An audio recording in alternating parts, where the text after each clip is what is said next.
paz do Senhor Jesus a todos. Amém? Então vamos provar para com Deus, estamos alegres, né? Na verdade, todos foram presenteados, né? Presente, em presente. Hoje, por mais um dia que Deus nos dá. Hoje estou enganado. Alguém não amanheceu. Alguém neste mundo, nesse dia de hoje, não está mais aqui. Foi assassinado, ou infartou, ou atropelado. E você está aqui. O salmista dizia: Este é mais um dia que o Senhor nos fez. Regozijemos e alegremos-nos nele. Talvez a pessoa, quando se reúne assim, não se vê muito motivada para cantar a Deus um louvor de coração. Porque talvez a vida financeira não vai bem, ou talvez conjugal ou física, alguma coisa. Jesus disse que mais importante é a vida do que as coisas do corpo. Isso é verdade. Mais um dia que Deus nos deu, vamos fazer diferença. Independentemente das circunstâncias, eu acho que Deus merece nossa gratidão por tudo, acima de qualquer dádiva da vida. Um dia tudo deste mundo aqui se finda. E para estarmos na eternidade dependemos dele. E temos que começar a exercitar esta fé nele aqui, antes de morrer. Não espere morrer para ver como é que é a coisa lá do outro lado. Já está revelada a coisa como é que é neste livro. Amém? Vamos abrir a Bíblia no Evangelho de Mateus, capítulo 9. Vamos aprender uma lição que eu creio que serve para todos. Que de quando em quando passa despercebido. Do versículo 27 ao 31.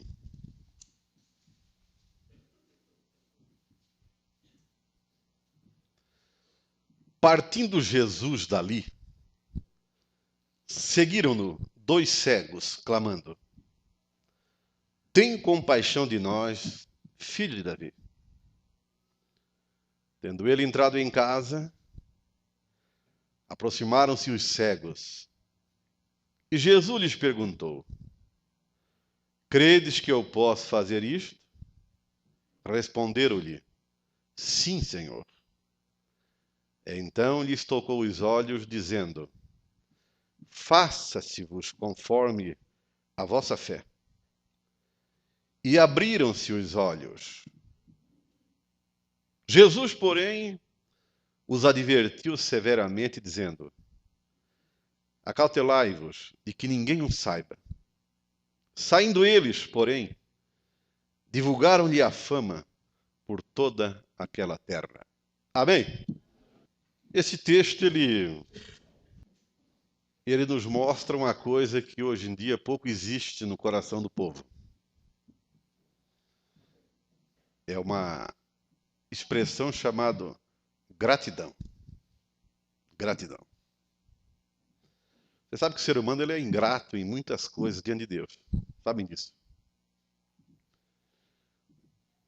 De quando em quando eu comento com alguns irmãos fora do culto, já comentei até aqui de púlpito,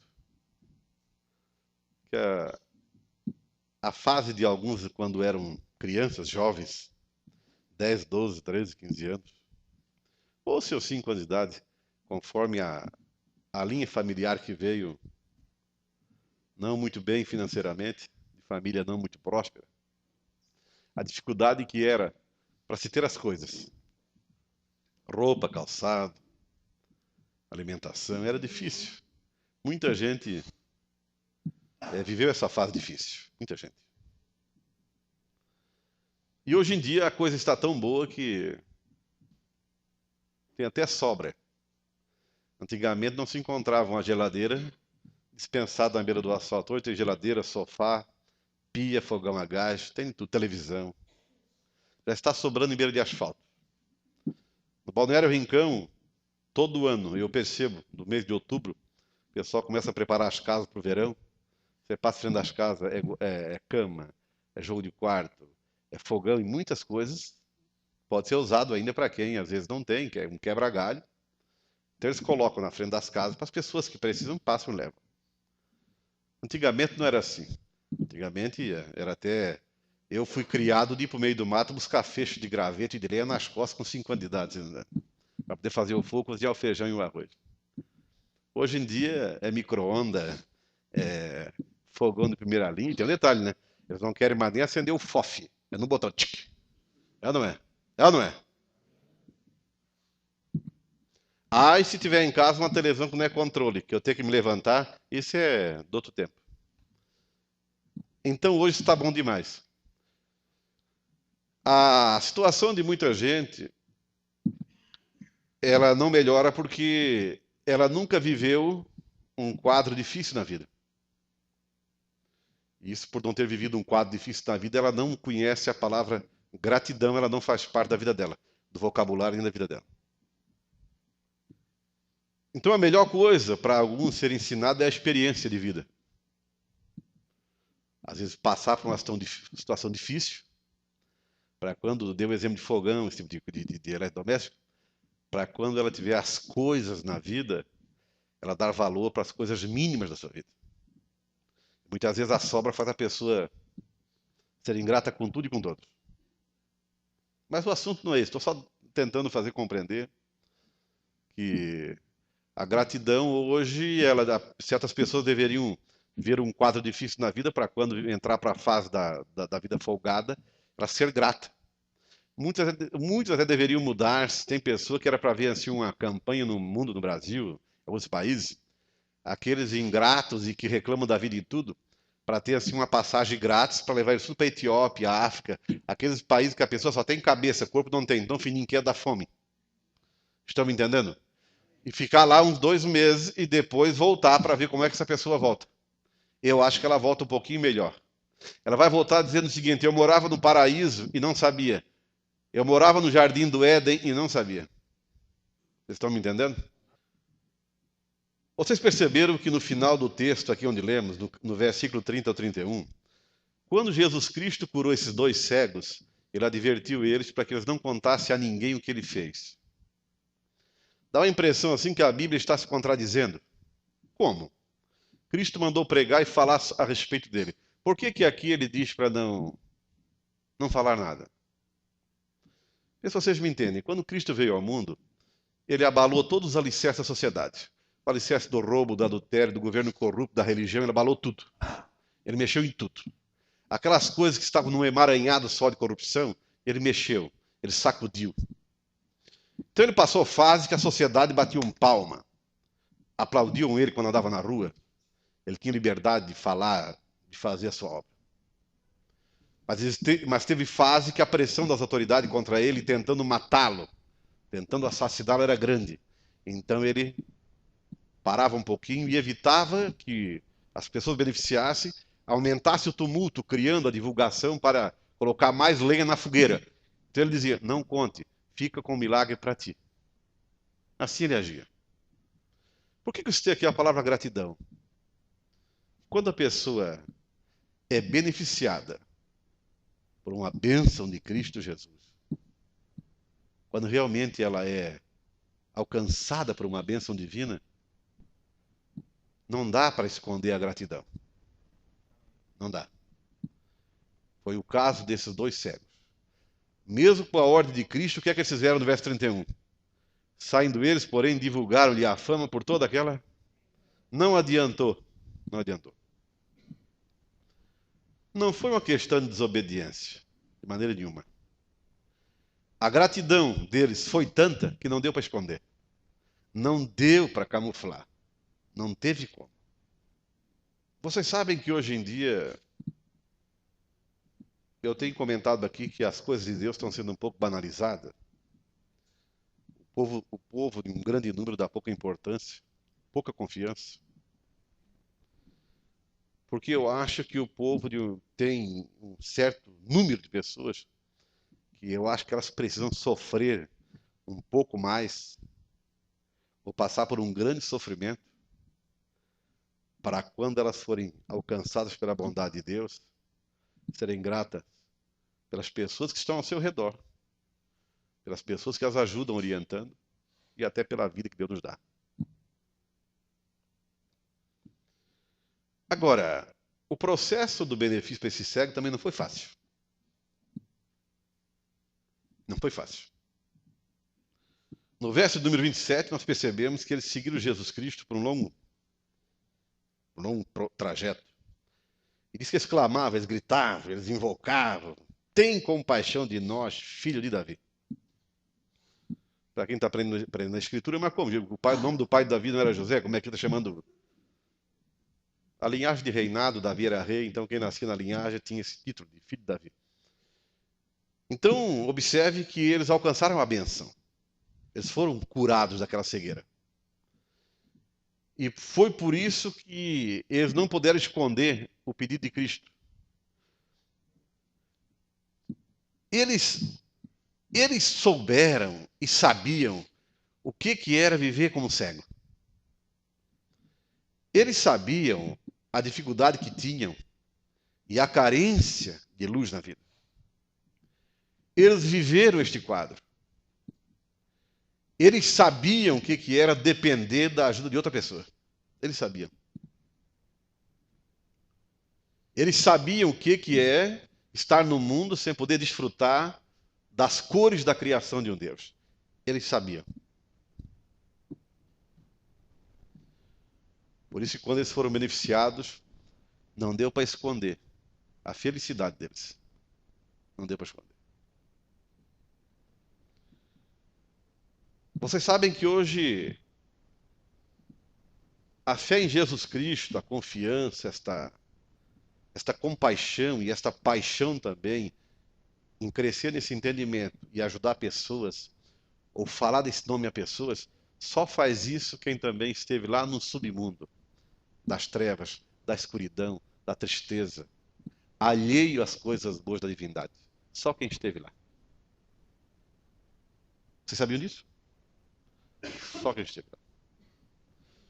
Só quem sabe o que é ter sido escravo, sofredor, cego, problemático. Sabe o que é viver esta vida? E quando Deus a abençoa e muda a sua sorte, ela então não consegue esconder. Por mais que venham ordens de um de outro, impedimentos para calar a boca desta pessoa, ela não consegue esconder a alegria e a felicidade. Não dá. Certa vez, Jesus, nosso Senhor, foi convidado para uma refeição na casa de um homem de nome Simão. E esse homem era um homem da elite da sociedade. Um homem com bons comportamentos. Estava Jesus Cristo e mais alguém. Cristo foi convidado quando estava no mundo em pessoa. De repente, em meia conversa, durante a refeição, entrou uma mulher em desespero dentro da casa.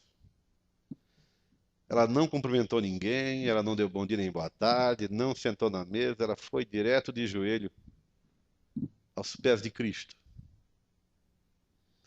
Abraçou os pés de Jesus, beijou os pés de Jesus. Enfim, derramou lágrima nos pés de Jesus. Perfumou os pés de Cristo. Usou os próprios cabelos para enxugar os pés de Cristo. Aí o dono da casa, o seu Simão, ele não falou, ele só pensou. Como você aí me ouvindo está pensando em alguma coisa. Ele pensou assim: Cristo é um falso profeta. Se ele fosse um profeta, se ele fosse realmente divino, ele saberia quem é a dita cuja que está agarradinha no pé dele. Pois é uma mulher da vida, da rua, é uma pecadora. Essa mulher é uma... Mas ele não esperava que ele estava diante do autor da criação limitado em homem. Jesus leu o pensamento dele, mas não disse nada. Atacou ele por fora, mais longe, com perguntas, dizendo: Simão, eu vou te fazer uma pergunta. Faça, mestre. Eis-me aqui. Teria a resposta adequada. Um certo credor tinha 2 devedores. 2. Um devia 500 dinheiro, 500 denários, e o outro 50. Os dois devedores não tinham como pagar a dívida para o credor. Não tinha como pagar. O credor perdoou a dívida dos dois. Dos dois.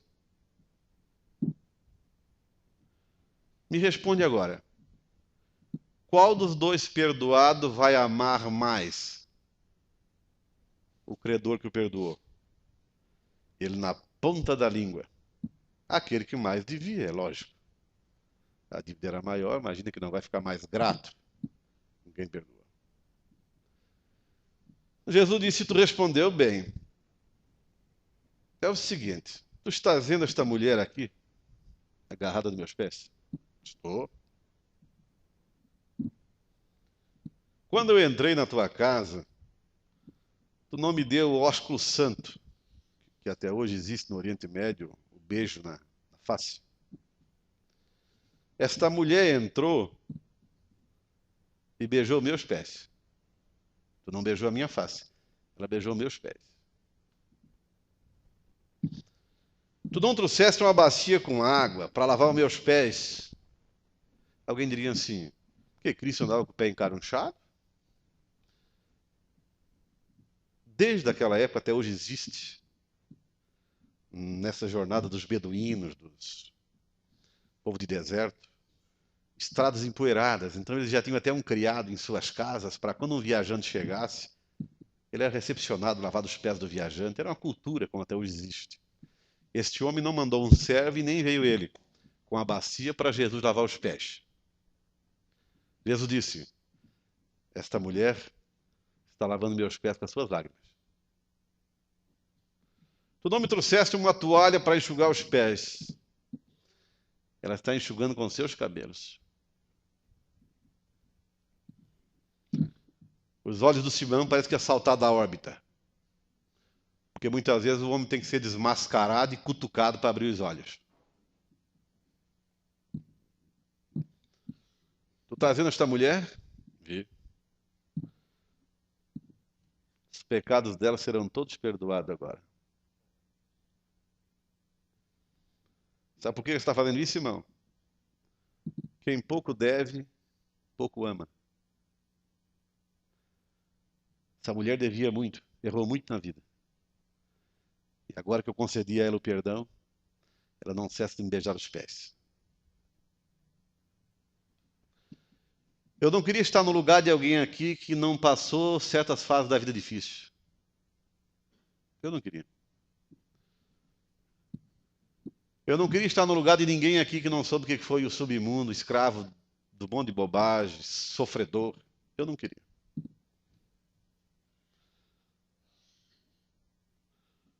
Porque isso é uma coisa certa. Existem pessoas que elas acham que elas não devem muito para Deus. Que elas são um pouco pecadoras, que elas não pecaram muito na vida. Aquela não, aquela era isso, aquele era isso. E vão dando uma lista de alto a baixo. E percebe-se que essas pessoas que foram escravas, sofredoras, que sabem o que é estar na mão do diabo, do pecado, dos demônios, dos vícios, do crime, da prostituição, sabe o que é ter uma vida de escravidão. Quando essas pessoas são alcançadas pela misericórdia de Cristo, elas fazem o que esses cegos fizeram. Não dá para esconder a felicidade. Eles sabem, eles sabiam o que era viver nas trevas. Eles sabiam. Eu não estou aconselhando ninguém aqui a ter que primeiro viver uma vida de escravidão e de desgraça. Estou tentando fazer você entender que ninguém precisa passar por o que aquela mulher passou.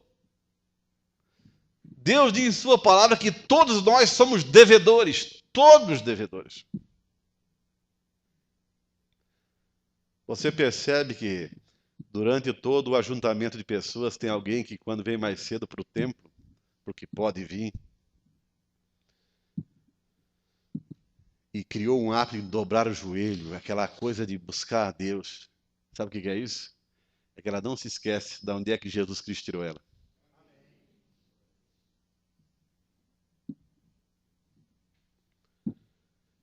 Isso não foi escrito para morrer como um conto de fada. Isso foi escrito realmente para que as pessoas aprendessem que Deus requer de nós a prioridade do amor a Ele e às coisas dele. Se Deus for para você aquele ser do quando sobra tempo ou quando o pepino bater em minha porta, a coisa não dá certo. Observe uma coisa aqui no verso número 27. Partindo Jesus dali, saíram ao encontro dele, claro, clamando: tem compaixão de nós, filho de Davi. É interessante que Cristo, nesse momento, não respondeu nada a eles. Não respondeu nada a eles. Mas vocês também estão percebendo que quando a pessoa quer buscar a Deus, as deficiências, seja física, seja de ordem material, não são impedimento? Vocês estão percebendo? Quando a pessoa deseja ser alcançada ou ter a revelação da divindade, não há obstáculo para ela. Quanta gente deixa de vir aprender esta meia horinha, uma horinha sobre a graça de Deus, porque outras coisas tomam lugar neste horário. Se você me entende uma coisa. Reunir-se em torno da Escritura Sagrada não é uma coisinha para um grupinho de gente que não tem o que fazer. Isso é um mandamento de Deus. Isso sempre existiu. Desde a criação, Deus diz, a palavra, que Ele criou o mundo em 6 dias e no 7º descansou. Não é que Deus está hoje numa rede, não. Ele parou com a sua obra, da criação. E ele, na criação do homem, ele instituiu que o homem 6 dias trabalharia, mas ele deveria tirar um dia da semana para descansar e para meditar sobre o seu Criador. Adorar e conhecer a história e a vida do seu Criador. Então, uma vez na semana, no mínimo, isso é um mandamento que Deus cobra dos homens, para que se reúnam em torno da sua palavra para conhecer, crescer no entendimento.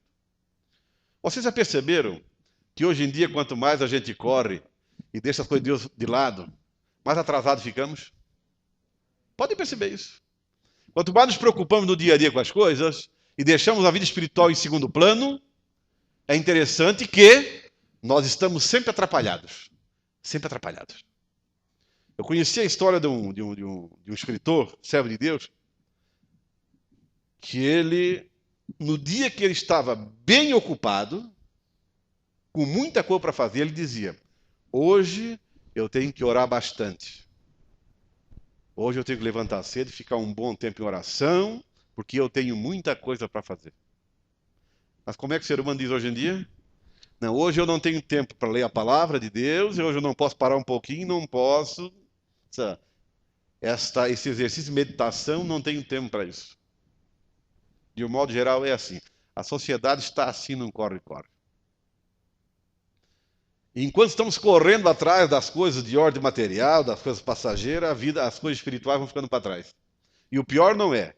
A última coisa que o ser humano pensa é na morte. Sempre está sujeito a morrer o vizinho, eu não. Está sujeito a alguém furtar o carro do vizinho, o meu não. Está sujeito a alguém roubar a casa do vizinho, a minha não. É sempre a do vizinho, eu nunca. O ser humano tem sempre essa tendência. E que vai ocorrer com o outro. E ele é o último a pensar nele. Quando isto é um engano. Cristo comentou sobre um homem rico que plantou muito, colheu muito, e no final da colheita ele olhou para todo o celeiro cheio. Ele disse assim para si mesmo: alma, come e te deleita, porque tu tens bens para muitos anos. Vai passar muito tempo só no conforto, não vai precisar mais trabalhar. Cristo ensinou que uma voz disse assim a ele: louco, esta noite te pedirão a tua alma.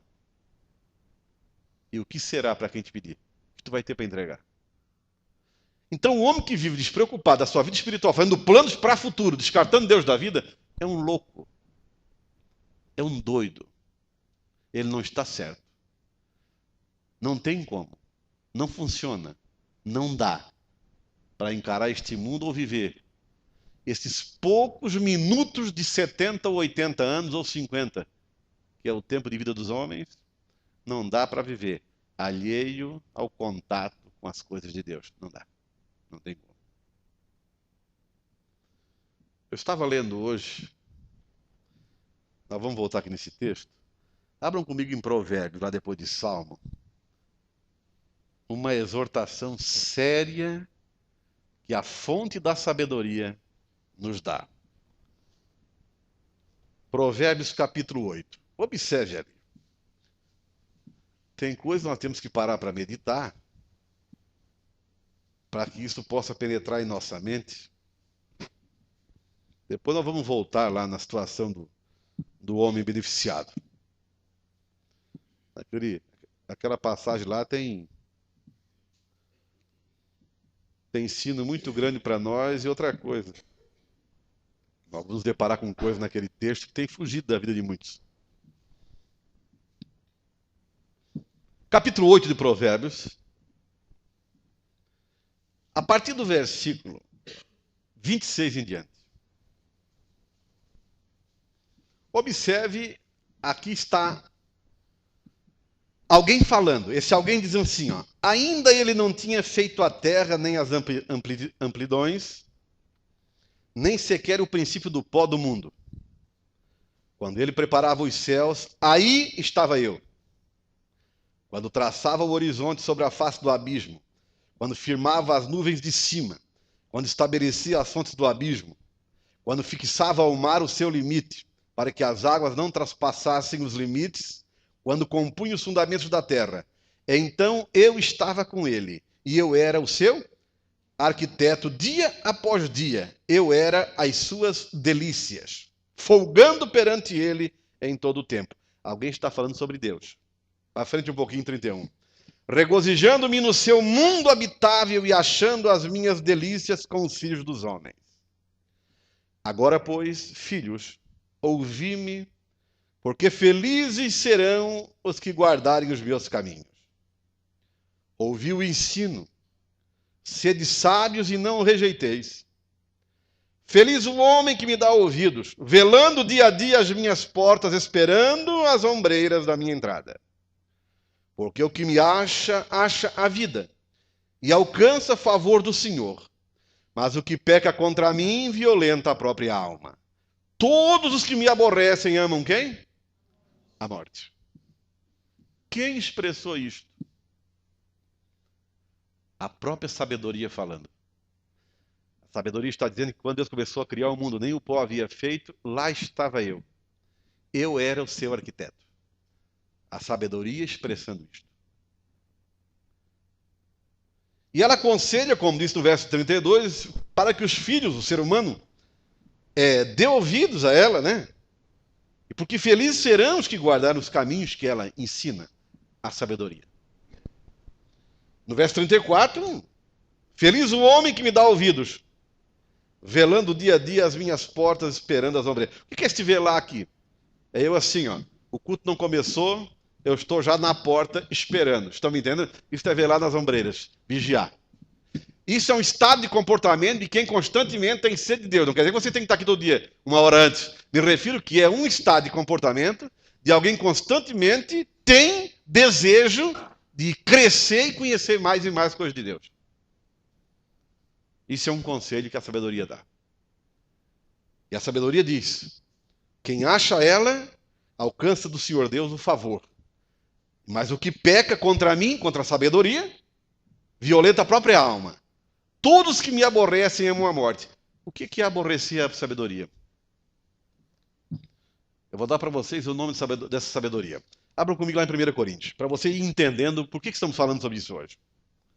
1 Coríntios, capítulo 1. Vamos ver o nome dessa sabedoria. E vamos voltar depois em Mateus. Eu quero tentar, só para concluir um assunto, para as pessoas entenderem o quanto Deus é bom. O homem é que escolhe muitas vezes direções opostas a que Deus oferece a ele. 1 Coríntios, capítulo número 1, e o versículo de número 21 em diante. Podemos ler? Visto como, na sabedoria de Deus, o mundo não o conheceu por sua própria sabedoria. Quer dizer, o homem com a sabedoria dele não tem condição de conhecer a sabedoria de Deus. Aprove a Deus salvar quem? Salvar quem? Os que creem. Alguma tradução antiga, os crentes. Amém? Pela loucura da pregação. Vou te chamar tu, crente em Cristo, de louco. Porque tanto os judeus pedem sinal, como os gregos buscam sabedoria. Mas nós, os crentes em Cristo, os seguidores de Cristo, pregamos a Cristo crucificado. Escândalo para os judeus, loucura para os gentios. Mas para os que foram chamados, que estão na fé em Cristo hoje, tanto judeus como gregos, pregamos a Cristo. Poder de Deus e sabedoria de... Quem é que é a sabedoria que lemos lá então? Como é o nome dela? Cristo Jesus. Cristo Jesus é a sabedoria do homem. Quem rejeita a sabedoria que é Cristo, ama a morte. Por isso que lá nós lemos que felizes os que derem ouvido à sabedoria. O Evangelho de Cristo não causa tristeza a ninguém, minha querida e meu querido. Conhecer a história daquele que na cruz morreu por nós não vai causar tristeza a ninguém. E tem mais um detalhe. Essa felicidade que é provocada, que é concedida exclusivamente para quem está em Cristo, ela é independentemente dos recursos naturais. Dá para você entender? Muita gente está pensando que ela não é feliz porque o carro é velho. Muita gente pensa que não é feliz porque perdeu um dedo. Não é feliz porque paga aluguel. A tristeza não é o aluguel. A tristeza é a confiança errada nas coisas. A tristeza é porque tu não conhece a sabedoria verdadeira. Se a fé em Cristo fosse igual a qualquer crença, então não haveria diferença e os homens poderiam viver de qualquer maneira. Mas a fé nele faz a diferença. Ela tem que ser crida, confiada e buscada. Voltamos em Mateus novamente, que é ali que tem a lição para nós. É porque eu fui nesse assunto, não podia deixar sem concluí-lo. Vamos para onde a gente havia. Vamos aprender com o comportamento daqueles dois homens que foram cegos. Eu sempre digo que quem passou fases na vida difícil são os melhores professores. Sabia disso? Para ensinar e para divertir aqueles que querem tomar caminhos que causarão dores mais tarde. Quem esteve lá sabe que é ruim. Sabe por que muito jovem hoje, muita gente da nossa geração, estão aventurando o beijo da morte? É porque eles nunca estiveram lá. O beijo da morte é essa distância, essa rejeição do conhecimento da sabedoria. Aí o mundo se apresenta como fonte do saber. Eu chamo isso de o beijo da morte. E muitos estão beijando o que o mundo está oferecendo.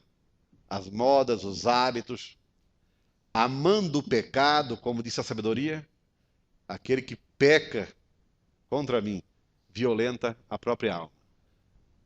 Quando você comete erros reprováveis por Deus, o que é reprovável por Deus? O prejuízo não é só para a sociedade e para as pessoas ao redor. O prejuízo não é muitas vezes só para um dano no momento.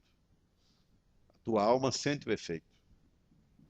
A alma da pessoa recebe a pancada. Esta pancada é tão grave que ela reflete no dia a dia, no semblante da pessoa. Uma alma machucada, uma alma ferida, ela se denuncia. O semblante da pessoa é triste, é caído, é infeliz, um estado de derrota, falta alguma coisa. A alma sarada é a alma viva, e ela também resplandece. O coração alegre, diz a Bíblia, aformoseia o semblante. Isto é verdade. A falta dos semblantes formosos não é porque a pessoa ganha pouco ou muito, é falta da comunhão com Cristo. Lares destruídos, estruturas, pessoas destruídas, pessoas tirando a própria vida, dizendo que são tristes e infelizes, culpando isso ou aquele, culpando aquele outro. Não existe eu sei, eu sou sábio, se não está em Cristo. Quem está em Cristo Jesus é sábio. Porque Ele é a sabedoria. Ele é a sabedoria. Seguir ao ensinamento do Senhor Jesus Cristo é seguir a sabedoria. E se você não segue esse ensinamento, você não pode se autodenominar uma pessoa sábia, você é ignorante. A ausência de luz, você não conhece a realidade da coisa. Agora é interessante que quando nós vemos aqui sobre esse milagre extraordinário, aqueles dois cidadãos com deficiência, no momento não parecia coisa fácil, não. Verso 28 ali, de Mateus 9, 28. Tendo ele entrado em casa, aproximaram-se os cegos, insistindo de novo, e Jesus perguntou: credes que eu posso fazer isso? O que é que responderam? Meus amigos, meus irmãos, está faltando muito isto hoje. Esta convicção de que Jesus Cristo realmente pode fazer as coisas. Estão me entendendo? Existe a falta muito disto hoje. Essa pessoa está passando uma fase da vida difícil. Aquela coisa que não vai, não vai, não vai.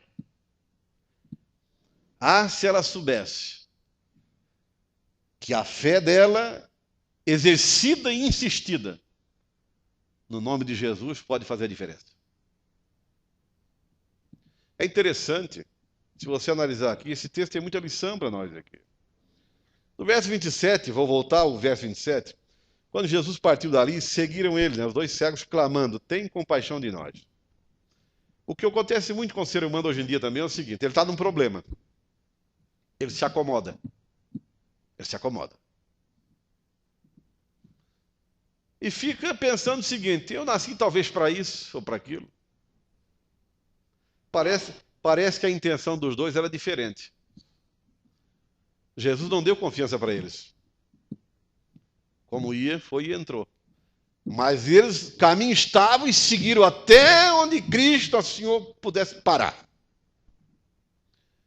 E quando Jesus parou, o que ele disse para eles? Que dó de vocês. Se eu soubesse que vocês estavam sofrendo, eu tinha ido na casa de vocês há mais tempo.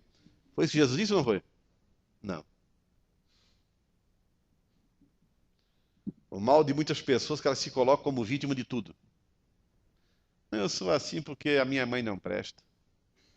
Não, eu sou assim revoltado, quebro tudo, eu não presto porque o meu pai também não presta. Não, eu sou assim revoltado, eu assalto tal, porque eu fui rejeitado. Eu não fui criado pelo pai ou pela mãe. Tem pessoa assim ou não tem? Tem pessoa que ela é vítima de tudo. Os cegos não se conformaram com aquela vida de escuridão. Quando eles ouviram que Jesus Cristo podia mudar a história deles, eles não ficaram naquela assim, ó. Quem sabe, né? Quem sabe um dia ele aparece aqui e nos procura. Não. Eles tomaram iniciativa. Eles tomaram iniciativa. Eu estava lendo outro dia uma história de um professor, que me fugiu o nome agora, que ele dá aula em empresas assim para as pessoas. Mas ele também toma bases bíblicas para dar lição para que pessoas saiam do comodismo, daquela vida paralisada, daquela vida atrofiada, e tenta fazer com que o ser humano se veja de uma maneira diferente. Então ele conta a história de águia, usa muito a história de águia. Então eu prestei atenção numa história que ele contou, que um cidadão de uma certa fazenda, encontrou um filhote de águia. Ele encontrou um filhote de águia na mata e levou para casa. E criou este filhote num galinheiro com as galinhas. E o filhote de águia dormia no puleiro com as galinhas, comia o mesmo milho, a comida das galinhas. Ele se comportava como galinha. O que as galinhas faziam, ele fazia. Mesmo ter crescido. Mas um dia alguém que entende de animais esteve nessa fazenda e viu todo as aves, e viu no meio a águia. Ele disse, aquilo lá não é galinha. O homem disse, eu sei, mas já virou galinha. Não é mais águia. Ó, pode observar. Ó, come com as galinhas, dorme com as galinhas. E o cidadão dizia, não, mas é uma águia. A águia tem um comportamento diferente. Não, mas essa já virou galinha. Não, vou provar que ela tem um instinto de águia e tem que desabrochar, tem que pôr em funcionamento. Vamos fazer um teste amanhã? Levaram a águia num local aberto. Ele pôs a águia no braço e gritou, voa, águia! A águia olhou para as galinhas comendo, não voou, voltou lá para as galinhas de novo. O dono dizia, não falei que já virou galinha? Está igual galinha, não é mais águia. E o outro dizia, não, é águia, é uma águia. Tem um instinto de águia, obrigado, não pode. Vamos fazer mais um teste? Fizeram outro teste, outra prova. Novamente a águia, no outro dia dizendo assim, a última vez, me dá mais uma chance? Dou. Ele levou num lugar alto onde havia rochas, onde realmente a águia faz ninho, e esperou quando o sol nascesse. Quando o sol vinha nascendo assim, parecia aquele foco daquele horizonte, que se vê de uma certa altura, coisa bonita. Ele pegou, era alto mesmo, levantou aquela águia, ela não pôde ver nada embaixo, aquele flash do sol vinha até seus olhos, ele levantou a águia e soltou. Ela abriu as asas, tentou planar e foi meio desengonçado e acertou e foi só subindo ali. Não falei que era águia. Era só fazer com que o instinto de águia fluísse. Alguém tinha que tomar a iniciativa. E muitas vezes o ser humano não é diferente. Se eu me acomodar em certa situação, eu posso ter o instinto de vencedor, um instinto de filho de Deus, de alguém que em Cristo pode as coisas, mas eu me vejo como uma galinha. Estão me entendendo? Tentaram me acomodar como uma galinha. Como galinha. A vida em Cristo hoje em dia ela tem que ser diferente. Nós temos que ver o Cristo da possibilidade. Ele perguntou aqui para os dois cegos, vocês creem, credes que eu posso fazer isto? Se ele dissesse assim, olha, Jesus, nós temos aqui, né? Se for da tua vontade. Podia dizer isso ou não podia?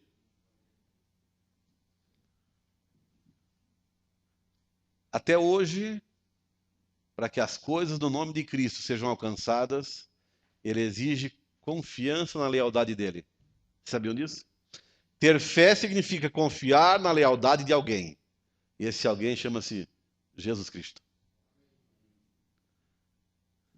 Ele também não disse, olha, vocês estão cegos? Não, para aí.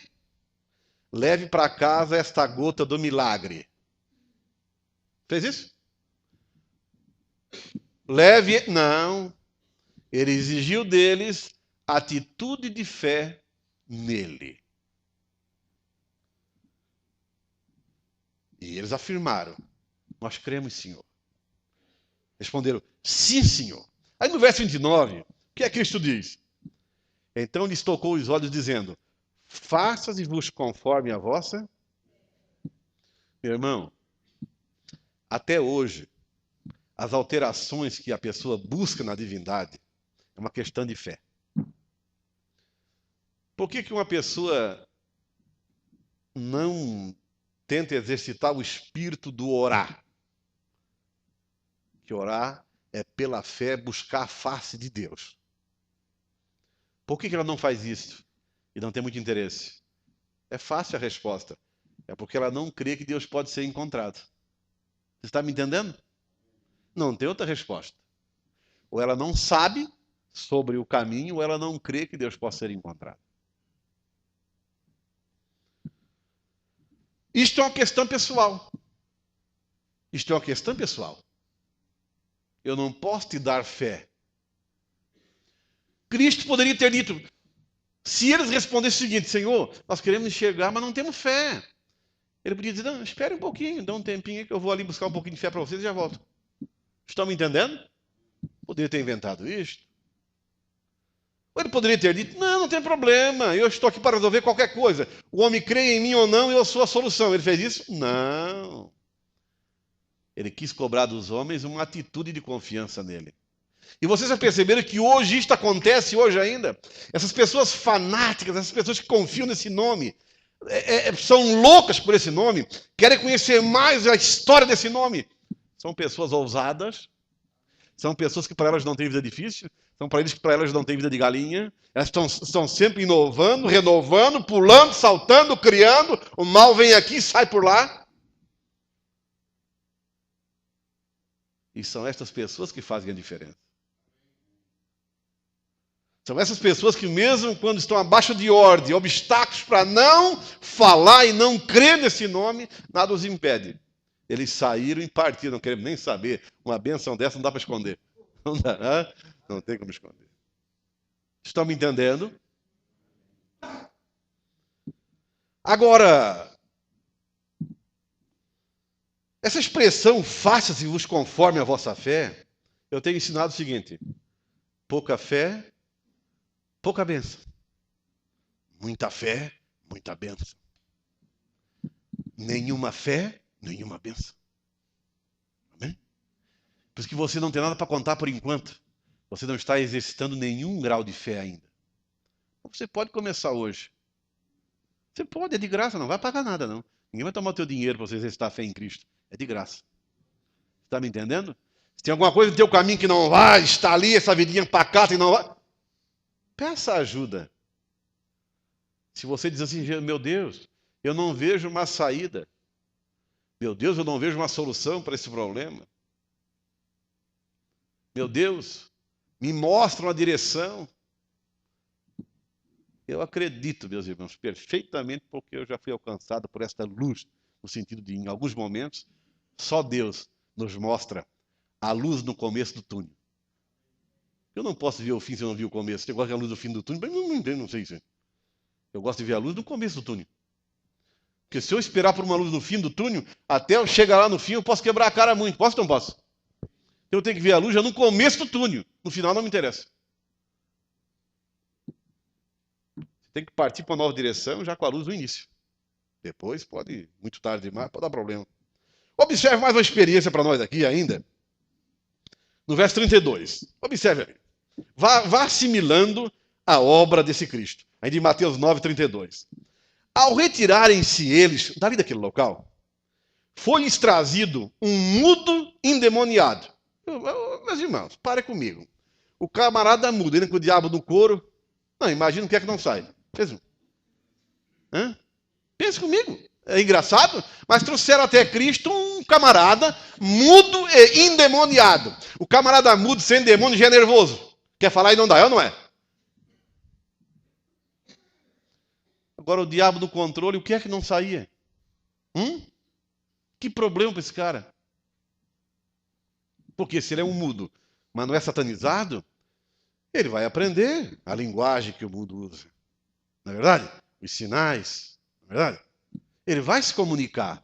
Mas como é que o camarada mudo e endiabado? Ele não tem uma coordenação correta. Não tem como. Era coisa com coisa que ninguém entendia. Mas o que é que fizeram? Internaram no Rio Mãe, está escrito aqui, foi ou não foi? Fizeram o que com ele? Não, porque a sociedade disse, não tem jeito, vai para o Rio Mãe, não é. Mas os de fé disseram, não, tem Jesus. Estão me entendendo? As galinhas, não é galinha mesmo, mas as águias, não, vamos voar.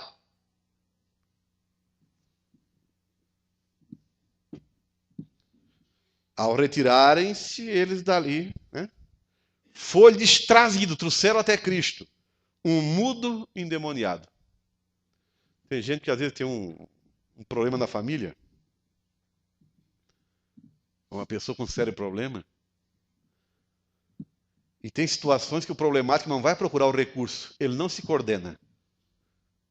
Mas o nosso Deus é tão bom que ele pode atender pelo esforço do familiar ou dos amigos, de conduzir uma pessoa até a presença de Deus, num ambiente de fé, num grupo de oração, no mover de pessoas que creem num Cristo que faz. Não é em casa, sentada, acomodada, que as coisas vão mudar. É preciso a pessoa se deslocar. Se ela não pode, o parente ajuda, mas vamos exercitar a fé, vamos fazer a diferença, vamos invocar aquele que pode mudar a nossa sorte. Tem que haver atitude das pessoas. As pessoas não podem se acomodar no estado de vítima. Eu nasci para sofrer, é assim mesmo, eu vou morrer disso, ou a tia morreu disso, a sogra, o vô, eu também sou o próprio da filha. Não pode ser assim. Talvez essa doença dos olhos deles fosse hereditária. Mas eles buscaram aquele que pode intervir no DNA, na linhagem hereditária. Eles buscaram aquele, o autor da vida, que pode fazer a diferença. Eles buscaram aquele que não respeita a fronteira nem limite. Quando ele atua, diz ele, porta que eu abro ninguém fecha, a que eu fecho ninguém abre, eu tenho as chaves da morte e da vida. Quer dizer, eles foram na pessoa certa. Verso 33. E expelido o demônio, falou E as multidões se admiravam, dizendo, jamais se viu tal coisa. Hein? Jamais se viu. A gente não entende por que na vida uns parecem melhores e outros piores. As coisas de Deus às vezes não se entendem. Você pode olhar para uma pessoa e dizer assim, mas como é que pode? Essa pessoa não faz mal para ninguém, nunca fez mal para ninguém, sofre disto. Mas por quê? Perguntar isso para o Senhor Jesus quando estava na terra. Jesus, quem é que pecou? Foi ele ou foi os pais para que ele nascesse desgraçado? Jesus disse, nem ele nem o pai. Mas este nasceu assim, para que nele fosse manifesto a glória de Deus. Quando este mudo endemoniado foi liberto, o que é que houve na multidão? Ficaram impressionados, abismados, impactados e disseram o quê? Nunca em Israel vimos uma bênção dessa. Nunca. Mas viram. Sempre tem a primeira vez. Sempre tem a primeira vez. Essas intervenções de Deus na vida de alguém servem para despertar a fé em outros também. Quanta gente hoje estão nesse caminho andando porque viram que a sorte de alguém foi mudada. E disseram assim, o quê? Quer saber de uma coisa? Eu vou nessa também. Estão me entendendo? Os inteligentes fazem isso. Mas qual é o oposto do não inteligente, irmãos? Ignorante. Dá outra palavra assim, mais conhecida. Burro? Acho que é mais adequado. Aí estes burros aqui, ó, no verso 34, mas os fariseus faziam o quê? Murmuravam. E o que é que disseram? Pelo maioral dos demônios é que expele os demônios. Chamaram Jesus de chefe do diabo. Chamaram Jesus de o chefe da quadrilha dos demônios, de um maioral entre os demônios. Por isso que ele mandou o demônio sair, porque Jesus era o demônio maior. Foi isso que esses homens malignos fizeram. O homem, quando tem maldade nos olhos, ele deturpa tudo, meus irmãos. O ser humano maldoso, a bênção vem na porta e ele descarta. A maldade é uma praga no coração dos homens. A bênção está ali batendo na porta. Esteve perto desses desgraçados aqui. Viram o milagre do mundo endemoniado. Viram Jesus fazer. E eles, em vez de ficarem contentes com a multidão, glória a Deus, nunca vimos uma bênção, começaram a murmurar, a reclamar e a acusar Jesus de chefe do inferno. Aí a gente pensa assim, nossa, mas naquela época tinha gente ruim, né? É? E por que tu não é bem crente ainda? Por que tu está ainda no banho-maria? Por quê? Tu é melhor do que eles?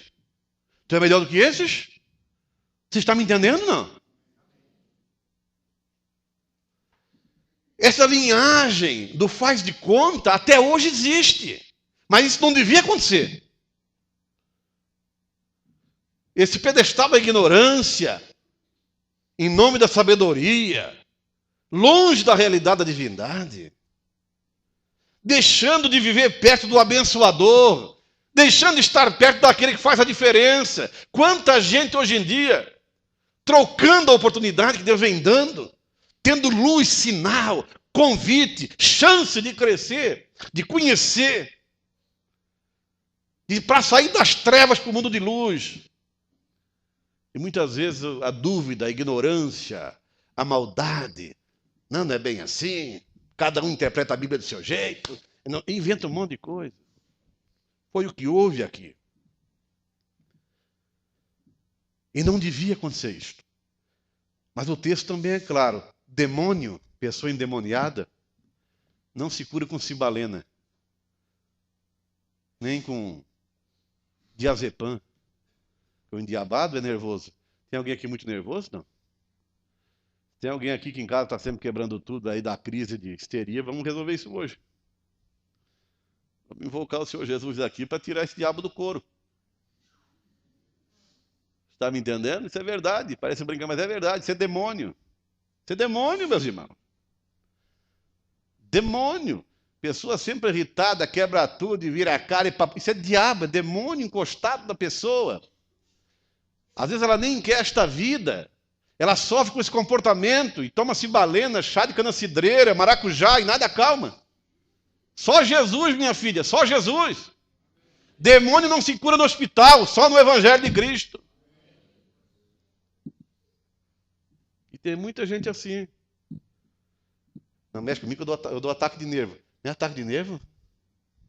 Isso é diabo mesmo. Isso é demônio. Precisa entregar a tua vida a Cristo, te humilhar, pedir perdão, enquanto ele não toma o controle totalmente.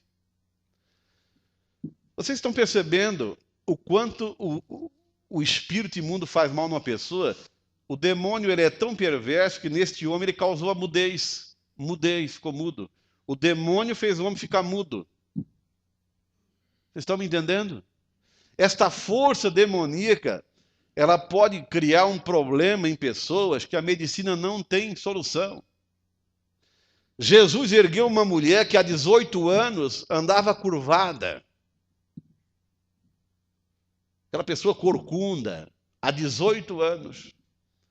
Mas ela foi no culto corcunda.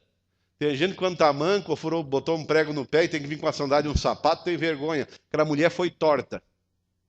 A turma olhava, certo, coitadinha, lá foi ela, quase nem olhava para as pessoas. E sentou num local onde Cristo entrou. Jesus olhou para ela e disse assim, mulher, a partir de agora tu vai estar livre da tua enfermidade. E libertou aquela mulher e saiu aquele espírito, a coluna dela endireitou-se.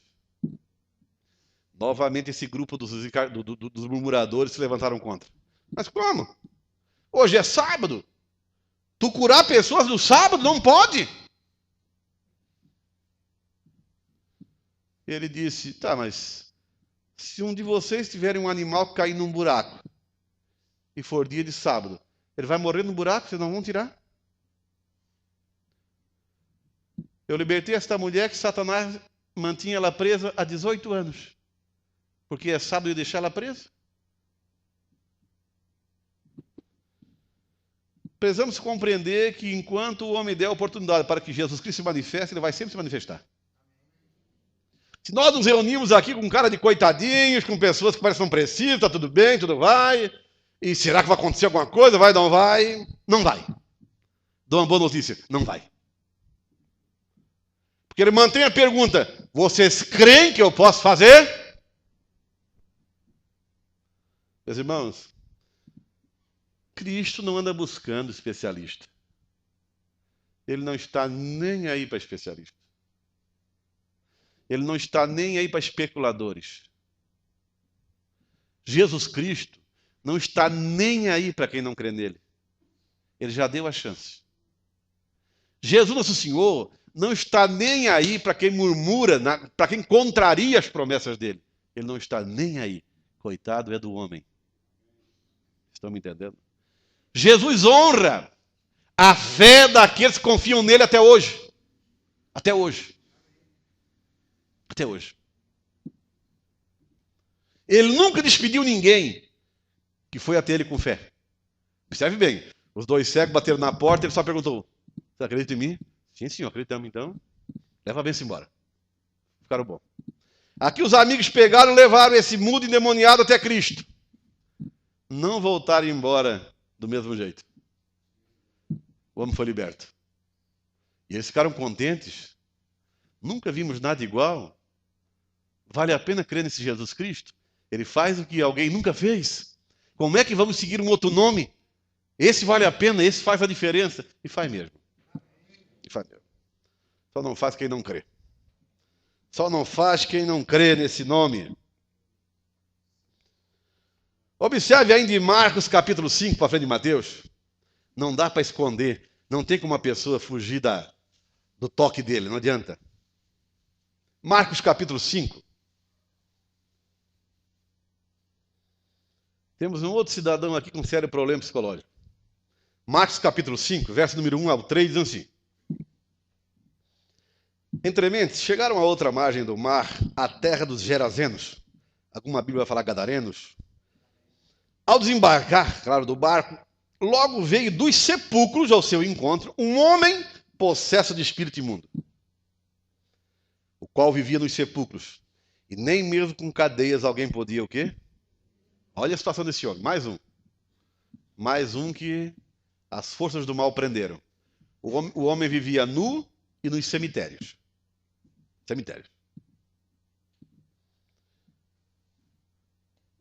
Deixa eu refrescar a memória de algum aqui. Alguém aqui, por acaso, tem uma tendência só para as coisas escuras? Vou refrescar mais a memória de vocês.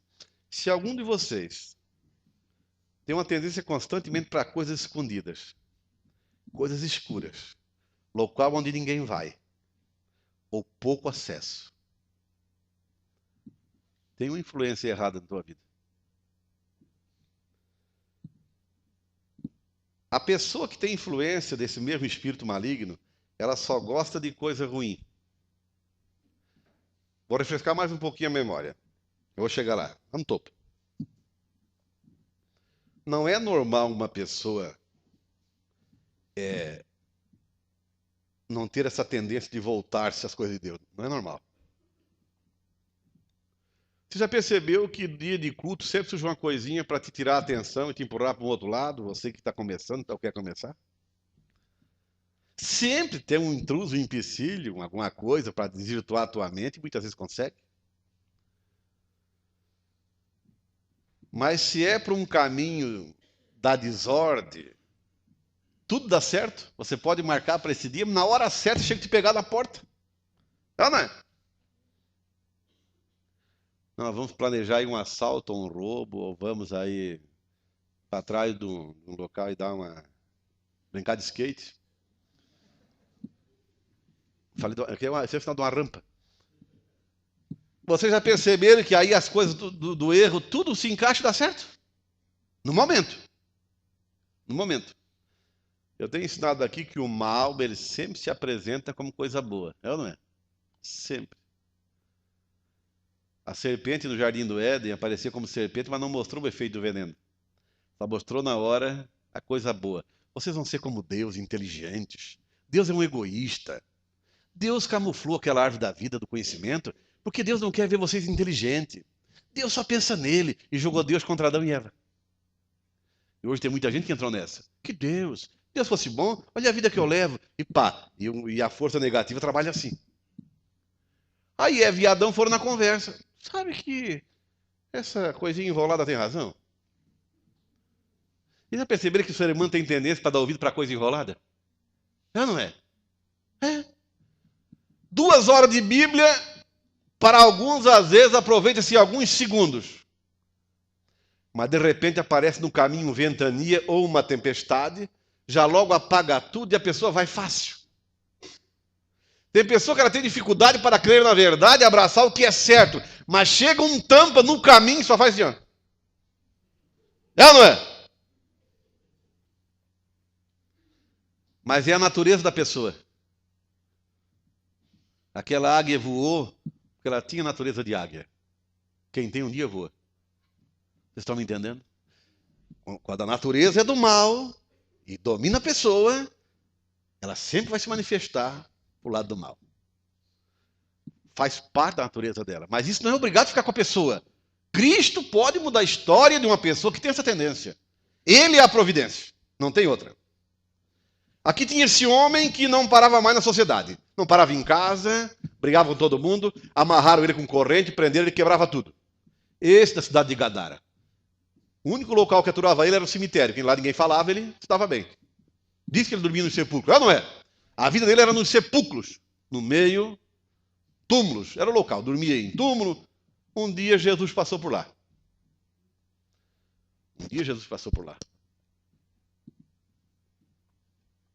E olha o que houve. No verso 5. Andava sempre de dia, de noite e de dia, clamando por entre os sepulcros e pelos montes, ferindo-se com pedras.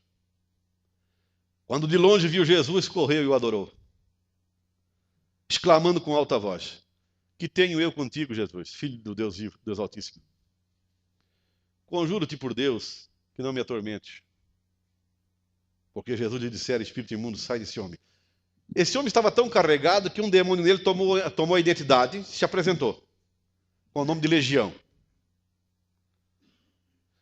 Mas é interessante que o homem era satanizado, dominado, mas quando aquele homem viu Jesus Cristo, correu até ele e foi adorar Jesus Cristo.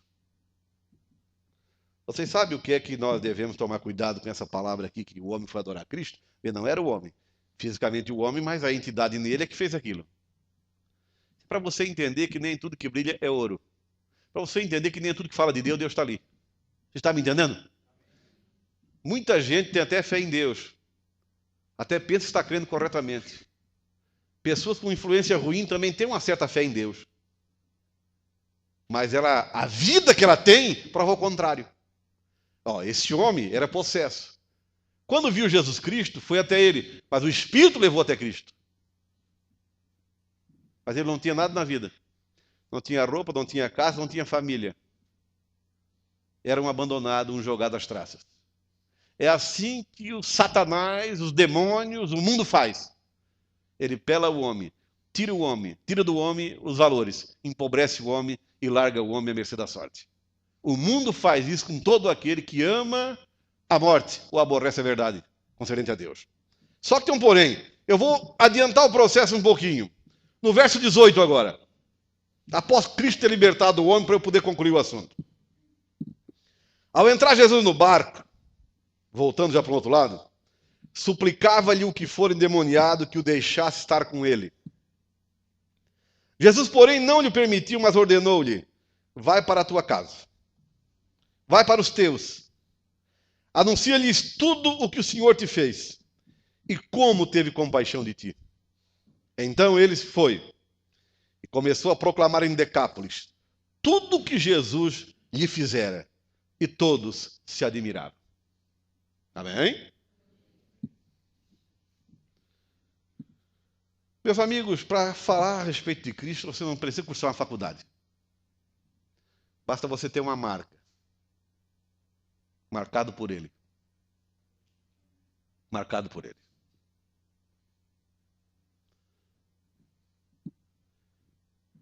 Após esse homem ter sido liberto também dessas forças terríveis, qual que era o desejo dele?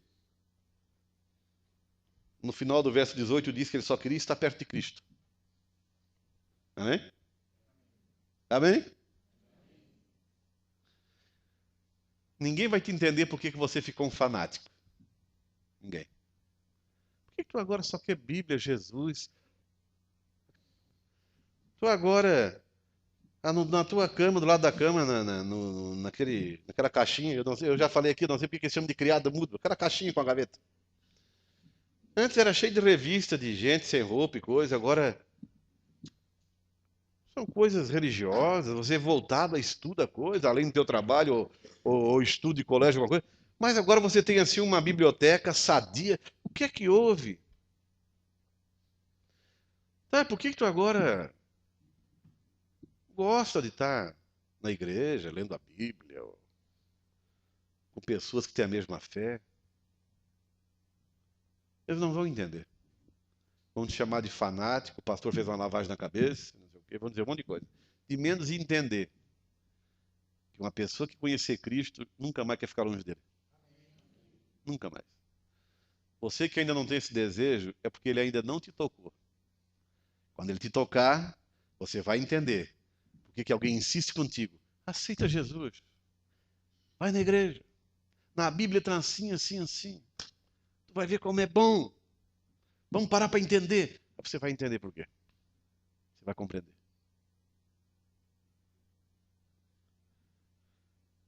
O que o Evangelho faz é isso. Ele restaura o que o homem perdeu. Esse homem havia perdido a família, a comunhão com a sociedade, a autoestima. Perdeu tudo. Primeira coisa que Jesus Cristo fez. Volta para casa agora. Lá para aquela família que tu perdeu. Vai lá te acertar. Eles vão te aceitar porque eles vão te ver outra pessoa. Só não iriam te aceitar se tu voltar do mesmo jeito. Mas se eles perceberem mudança, eles vão te aceitar. E ele foi. Quando a gente fica crente em Cristo, a primeira coisa que Jesus faz é restaurar o que havia perdido. Vale a pena ser crente em Cristo. Mesmo que você perdeu um pai ou uma mãe, ele te coloca em outra família. Te coloca em convívio com pessoas que vão te amparar, te consolar, te amar, conviver, vão te entender. Pode ter certeza disso. Outra coisa é bom que vocês todos entendam, não confundam religião, movimento religioso com cristianismo. A pessoa que encontra o verdadeiro caminho tem mudança para melhor. Tem mudança para melhor. Se esse homem não tivesse tido um encontro com a verdade da coisa, ele seria o mesmo satanizado, o mesmo homem perturbado. E o maior sinal de que foi encontrado pelo poder de Deus é isso. Aparece logo a diferença.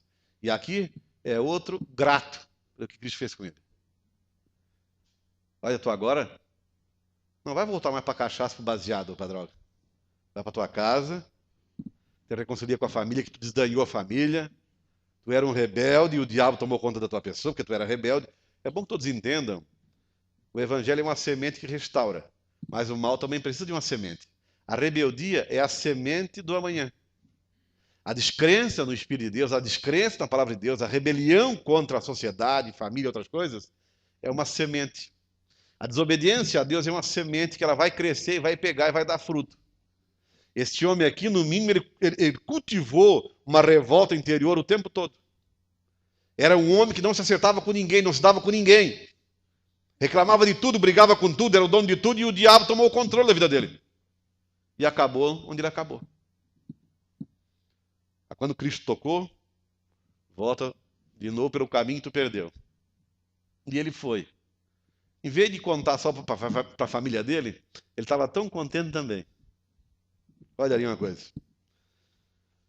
Verso 19, Jesus, porém, não lhe permitiu que ficasse ali com ele no barco, mas ordenou-lhe, vai para tua casa, lá para os teus parentes, teus pais, família. Conta para eles, anuncia-lhes tudo o que o Senhor te fez e como teve compaixão de ti. Então ele foi e começou a proclamar em Decápolis tudo o que Jesus lhe fizera. E todos se admiraram. Quem não vai se admirar, meu irmão? Quem é que não vai se admirar de uma bênção daquele tamanho? Hã? Eu quero que vocês entendam que ganhar um carro, até a Sena e a Mega Sena dá um carro. Mas o maior milagre para mim é uma alma liberta. O maior milagre é um homem ser mudado em outro homem. Isso não tem fonte na terra que faz. Hoje eu acho tão engraçado quando se ouve no rádio e televisão. Deus me deu uma benção, o maior milagre da minha vida. Troquei de carro esse ano. Mas o mundo todo troca de carro. É, não é? É, não é? O mundo está cheio de milagre, então. Milagre para mim é esse tipo, assim. Virar uma pessoa do lado do avesso. De um mal, tornar uma benção. Isto é um milagre. Por quê? Vocês sabem, eu li uma vez uma... Eu gosto muito de ler depoimentos. E uma mulher deu um depoimento numa igreja dizendo: o que Cristo fez, eu já contei aqui, conto para quem não sabe. O milagre que Jesus fez da água para o vinho não é nada do que ele fez lá em casa. Alguém chamou a atenção de alguém. O que é que ele fez na sua casa? Na minha casa, ele transformou cachaça em móveis. Não é cachaça em móveis? Como isso? Meu marido era bêbado. Chegava em casa, quebrava tudo. Eu não tinha nada. Quando ele entendeu sobre Jesus, que acreditou em Cristo, Jesus o libertou. Agora eu posso ter os móveis. A cachaça não acaba mais. Vocês estão me entendendo? É o maior milagre. Quando um homem que é usado pelo mal, ele tira a paz de uma casa, um filho satanizado, faz do lar dos pais o inferno. Ou vice-versa, seja a esposa, seja o marido. Isso dá um prejuízo coletivo. Mas quando é curado a fonte do problema, isso reflete na vida de todos. É ou não é? Todos saem ganhando, é ou não é? Todo mundo. Isso para mim é milagre. Chegar numa casa, tudo calminho, é só. Aí você olha assim para cima da mesa, cartela e mais cartela de Revotril, Hipofagin, Diazepam, então tudo só. Hã? Aí acalma mesmo, acalma ou não acalma? Fora a maresia do rachixe, né? Acalma ou não acalma? Acalma. Eu quero ver quando não tiver isso aí, o diabo, o inferno que vira. Agora, chegar numa casa, que estão tudo lúcido, tudo, como diz, enfrentando a realidade da vida, com a graça de Cristo, e sentir aquele espírito de paz, não tem milagre maior. Não tem milagre maior. É isto que o nome de Jesus Cristo faz, quando o povo deixa ele fazer. Credes que eu posso fazer? Disse ele. Sim, Senhor. Nós acreditamos que hoje nós vamos voltar para casa enxergando. Amém? Talvez você esteja enxergando fisicamente, mas espiritualmente está feio. Aqueles dois cegos, eles não enxergavam fisicamente, mas os olhos da alma deles estavam fixos em Cristo. Amém?